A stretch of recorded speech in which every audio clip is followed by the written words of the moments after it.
मैले भुल्दा धेर बोलेको हो। बिहे गरेर कुटुम्बको घरमा गइसकेको छोरीलाई माइती घरमा धेर राख्नु हुँदैन भन्दा म छुच्ची भए होइन लाग्यो नि।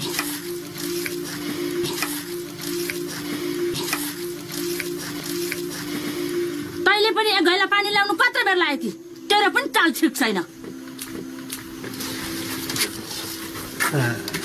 एक बारको जिन्दगी मन परेको मान्छेसँग जीवन काट्ने भएन। आङसाराङ्गे मन परेनलाई छोडेन, सकिगयो त। कुन दिन आउँछ आङसाराङ्गे जारी उठाउन अनि चाख्छौ।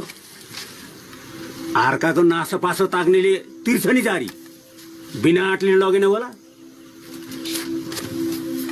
तै पनि माइती यसो खोज्न त जान पर्ने हो। भए त तिर्छ, नभए के तिर्छ? कुटुम्बले छोड्छ? कस्तो केटा हेरेर गएको नि? आङसाराङ्गे भन्दा गतिलो केटा पाएर त गयो होला। के बिर गयो